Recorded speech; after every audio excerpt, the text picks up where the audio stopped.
ધ્રુજતા હાથો, કમજોર પગ, ઊંડી ઉતરી ગયેલ રોશની વગરની આંખો, દાંત વગરનું મોઢું અને કરચલી પડેલ ગાલ આપણી જૂની પેઢીએ વિકટ રસ્તો કાપ્યો છે તેની સાક્ષી પૂરે છે.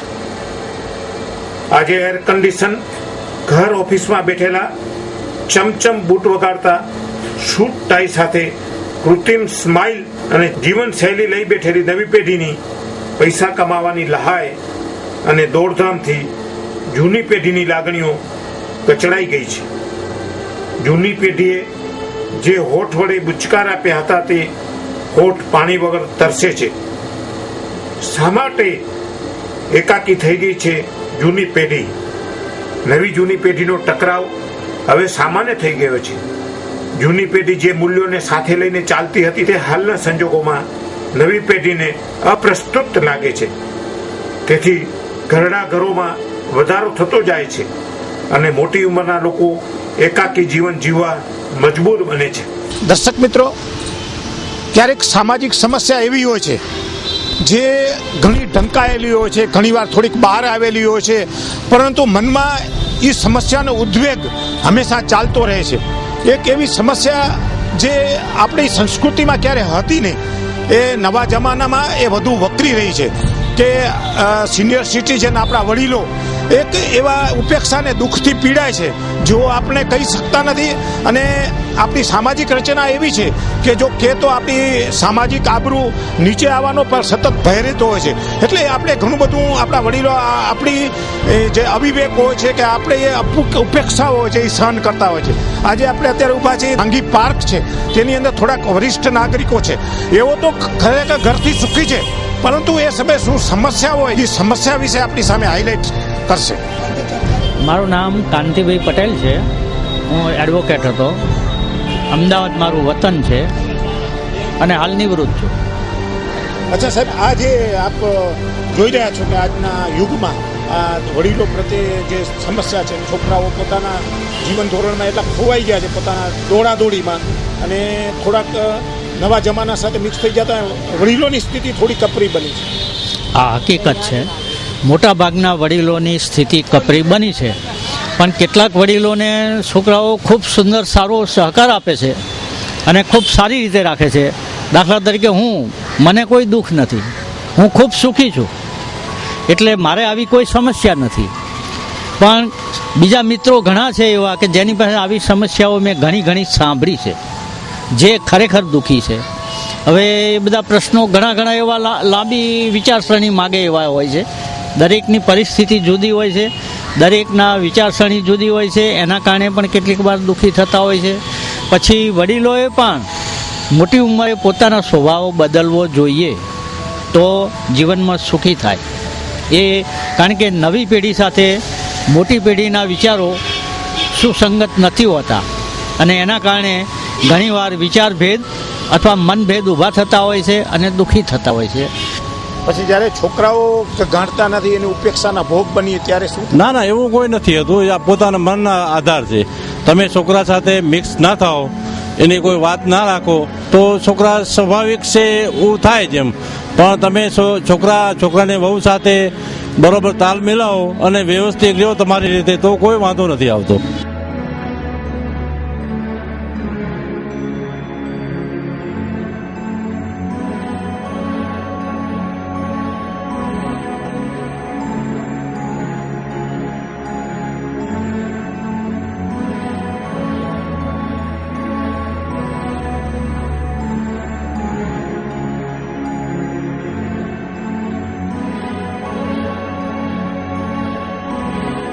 આ સમસ્યા વ્યાપક નથી. અત્યારે આટલા બધા આશ્રમો ખુલી રહ્યા છે તો એ સમસ્યા વકરી રહી છે. આજે મેં તમને કીધું ને, આ ફાસ્ટ યુગ છે. આ ફાસ્ટ યુગની અંદર આજે છોકરાઓ વિચારે છે અને જે જૂનવણી બાપ વિચારે છે એ બે વચ્ચે અંતર પણ છે. બાપે પૈસો ભેગો કરી અને જે રૂપિયા ભેગા કર્યા હોય અને દીકરો એ મોજ મજામાં ઉડાડે તો બાપને એમ થાય કે આવું ન થાય તો સારું. બીજી સમસ્યાની વાત થઈ, પરંતુ હું એ કહેવા માંગુ છું કે કદાચ બાપ જૂના જમાનાનો વિચાર વ્યક્ત કરે, પણ એનું રિસ્પેક્ટનું શું? એના ઉપર જે બાપે આટલી પરિશ્રમ કરીને એને જ્યારે આગળ વધાર્યો ત્યારે એ રિસ્પેક્ટ. હા, એટલે આ જે છે ને બે જણા વચ્ચે બાપ દીકરા વચ્ચે જ્યારે આ વિષય ઊભો થાય છે કે અમારા બેમાંથી બુદ્ધિશાળી કોણ, એ વિચાર જ્યારે સમાપ્ત થઈ જાય, એ બે વચ્ચે એ વિચારમાં જો સહમતિ થઈ જાય તો આ ઝઘડા ઘટે. હા, જેઠાલાલ ઠાકોર ભુજ. સામાન્ય રીતે આવા કેટલીક વ્યથાઓ હોય એની અંદર વડીલ જો કુટુંબને અનુકૂળ થાય, કુટુંબને ઘણી વખત એમ ઈચ્છતા હોય છે વડીલો એ કુટુંબને અનુકૂળ થાય, પણ તેને બદલ જો કુટુંબને વડીલ અનુકૂળ થઈ જાય તો કોઈ સમસ્યા સામાન્ય રીતે ઊભી થતી નથી, એમ હું માનું. પણ ઓવરઓલ સમસ્યાની તમારી જાણકારી છે શું? તમને સમસ્યા નથી, અહીં બેઠેલા ઘણા લોકોને સમસ્યા નથી, પણ સમસ્યા તો સમસ્યા છે. મારું નામ ઠાકરસિંહ મચ્છર, હું ભુજનો રહેવાસી છું.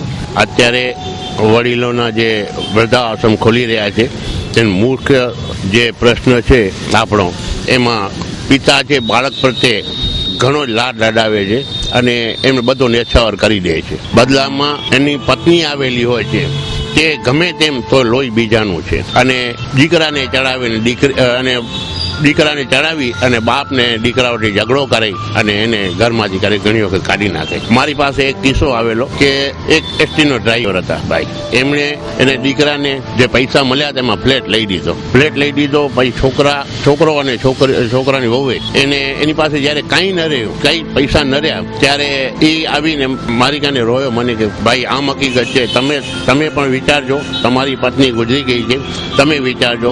મેં બધું આપી દીધું છોકરાને, એટલે મહેરબાની કરી તમે કેદી છોકરા કાંઈક આપજો નહીં, કે તમારો રોટલો તમારી પાસે રાખશો તો છોકરો હજી તમારી સેવા કરશે. પરિણામે અત્યારે એ માણસની શું હાલત છે કે મને કે મારે કૂતરાને જેમ રોટલો દે એવી રીતે મને ઘા કરીને રોટલો આપે છે. એટલે એણે મને આ શિખામણ આપી. બીજું કે ઘણાને રહેવાના તકલીફ હોય, મકાનની તકલીફ હોય, બરાબર, મકાનની તકલીફ હોય એટલે આ લોકો જે છોકરાઓ છે એ એને નિગ્લેક્ટ કરતા હોય છે. પરિણામે શું થાય, વૃદ્ધ માણસને મનમાં થોડીક લઘુતા ગ્રંથિ આવી જાય એટલે એ બડબડ કરતા હોય. પરિણામે શું થાય કે જ્યારે પણ એને આવો લાગે ત્યારે એને બાપને એને મૂકી દે છે, સમજે. એટલે અત્યારે મારે કહેવાનો મતલબ એમ છે કે બે પક્ષે સાવધાન રહેવાની જરૂર છે.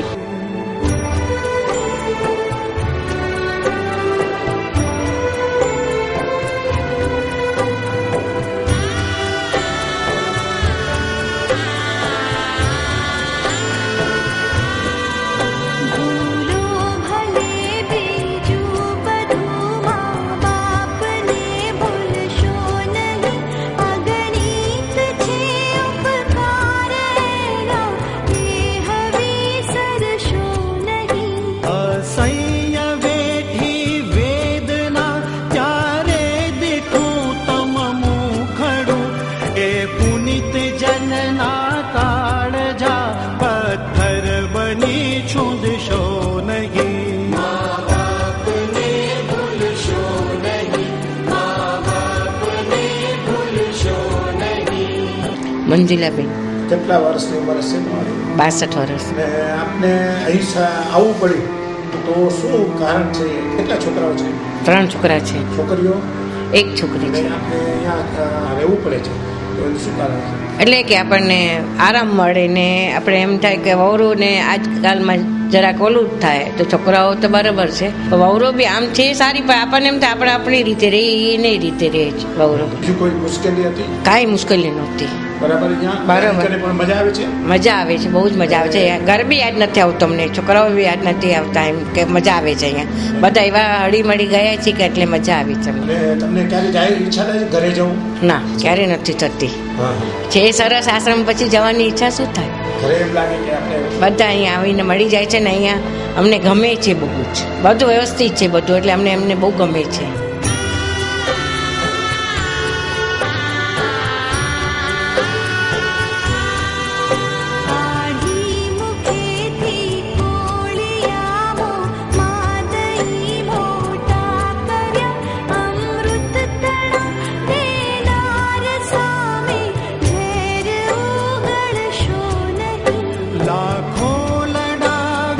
લાડ તમને કોણ સહુ પૂરા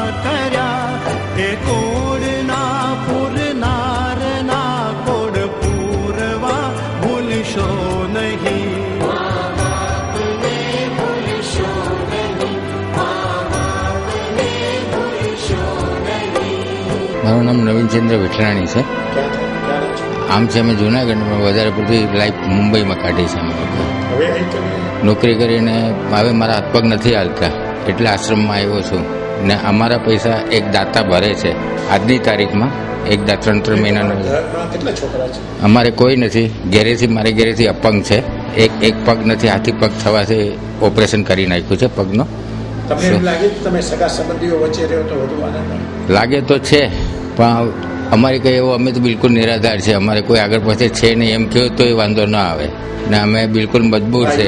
ભાઈઓ નથી મારે. એક બેન છે મુંબઈમાં છે, આવે 4-6 મહિને એકવાર આવે છે. આવીને થોડી ઘણી મદદ કરી જાય છે. નાની બેન છે એટલે આપણે માગતા કહેતા શરમ લાગે એને, પણ એની ખુશીથી મૂકી જાય છે. મને તો અહીંયા ઘણો આનંદ છે. એટલો બધો આનંદ છે કે અમને પોતાના સગાવાલા યાદ નથી આવતા. એવું કોક વાર યાદ આવી જાય ત્યારે મોઢામાંથી ક્યાંક આંખમાંથી નીકળી જાય. અહીંયા ઘણું અમને સરસ છે. નવી પેઢી શા માટે સંવેદના ખોઈ બેઠી છે? આ બધા પ્રશ્નો સમાજમાં તેની સંવેદનાઓની ખોજ કરી રહ્યા છે. માં ન્યૂઝ ટીમે સિનિયર સિટીઝનના પ્રશ્નો માટે સંવેદનાઓને ટટોલી છે. અમારો પ્રયત્ન માત્ર સંવેદના જગાડવાનો છે. કોઈના ઉપર પણ ટીકા ટિપ્પણ કરવાનું નથી.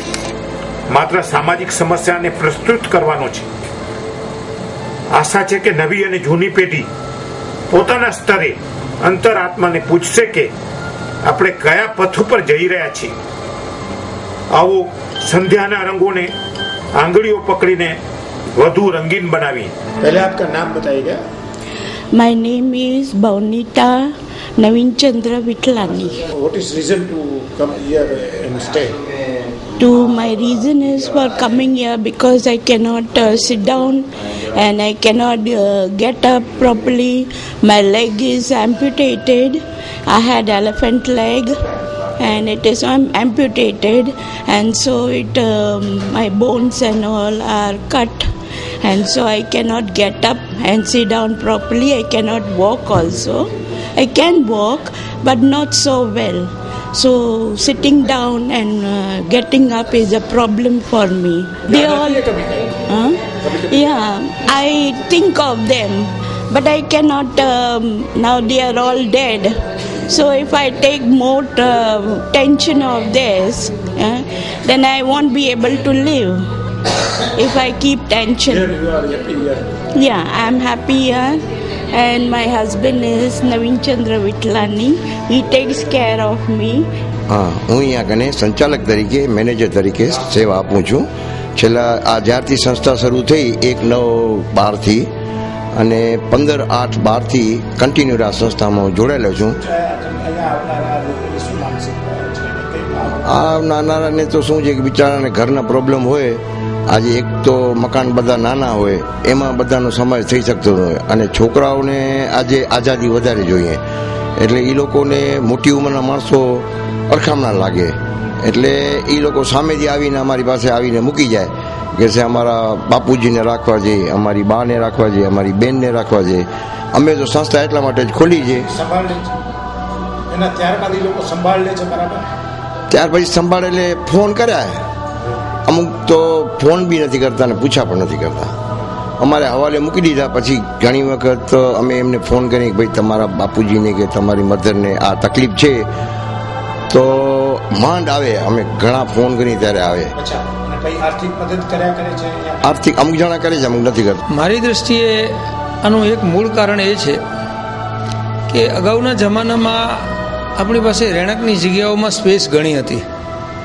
જેમ જેમ શહેરીકરણ વધતું ગયું તેમ તેમ સ્પેસના પ્રોબ્લેમ ઊભા થતા ગયા. મકાન ખૂબ નાનું હોય, એકાદ રૂમ હોય, એની અંદર વૃદ્ધો પણ રહેતા હોય, એના સંતાનો પણ રહેતા હોય. બીજી બાજુથી જે ટીવી અને અત્યારનું જે વાતાવરણ છે, એ વાતાવરણને કારણે જે પરિવર્તન આવ્યું છે, એ પરિવર્તનને કારણે જે મુખ્ય પ્રશ્ન ઊભો થાય છે તે એ છે કે વૃદ્ધો જે જમાનામાં જીવ્યા છે એ જમાનાની જે મર્યાદાઓ હતી, એ મર્યાદાઓનું સતત અને સંપૂર્ણપણે ઉલ્લંઘન થાય એ લોકો સહન નથી કરી શકતા. બીજી બાજુથી જે નાનો વર્ગ છે, સંતાનો છે, પરિણીત સંતાનો છે, એમને અત્યારના પર્યાવરણ પ્રમાણે, અત્યારના વાતાવરણ પ્રમાણે જરૂરી છૂટછાટો જોઈએ છે. અને એ છૂટછાટો એમને નથી મળતી અને વૃદ્ધોની હાજરીને કારણે એમાં એમને તકલીફ થાય છે. અને બીજી વાત એ છે કે સ્પેસ ઓછી છે, એટલે જે છૂટછાટ એમને મળવી જોઈએ નોર્મલ જીવનમાં એ નથી મળતી. આ બધા કારણોને કારણે જે રોજબરોજની વિકૃતિ ઉત્પન્ન થાય છે, એ વિકૃતિને કારણે એક બાજુથી વૃદ્ધો પોતાની મર્યાદાનો આગ્રહ રાખે, બીજી બાજુથી સંતાનો પોતાને સ્વતંત્રતા મળવી જોઈએ એવો આગ્રહ રાખે. એ બે વચ્ચેના જે ગેપ છે, એ ગેપને કારણે કેટલાક પ્રશ્નો ઊભા થાય છે. અને એ પ્રશ્નોને કારણે અલ્ટિમેટલી એવા વૃદ્ધોને પોતાનું ઘર છોડીને અહીંયા આવવું પડે છે. બીજી બાબત એવી છે કે ઘણા વૃદ્ધો એવા છે કે એમને સંભાળનારું, એમને રાખનારું કોઈ નથી. વૃદ્ધાવસ્થામાં બીમાર થાય, સારવાર કરવી પડે, હાથે બધી રસોઈ પકાવવી પડે, ઘર સાફ કરવું પડે, આ બધી વસ્તુ એ લોકો નથી કરી શકતા. એની પાછળ કોઈ ધ્યાન આપવાવાળું છે નહીં. છોકરાઓ કાં તો છે નહીં અથવા તો ધંધા અર્થે બહાર રહે છે, અને બહાર રહેતા હોય ત્યાં વડીલોને ત્યાં રહેવું ગમતું નથી, એટલે એમને દેશમાં આવવાનું ગમે. છોકરાઓને ધંધા અર્થે બહાર રહેવું પડે, એટલે એકાંતને કારણે પણ ઘણી વખત પ્રોબ્લેમ ઊભા થાય છે, ને એટલા માટે પણ અહીંયા આવે છે. અને ત્રીજું જે કારણ છે તે એ છે કે ઘણી વખત એમના જીવનસાથી નો વિયોગ થઈ ગયા પછી સ્ત્રીઓ તો પોતાનું જીવન જીવી જાય છે, પણ પુરુષોને જીવન જીવવું બહુ અકારું થઈ પડે છે. અને એ કારણે એમને જે એકલતા જેવું લાગે છે, પોતાને હાથે કરવું ફાવતું નથી, એના કારણે પણ એવા વૃદ્ધો પણ અહીંયા આવે છે.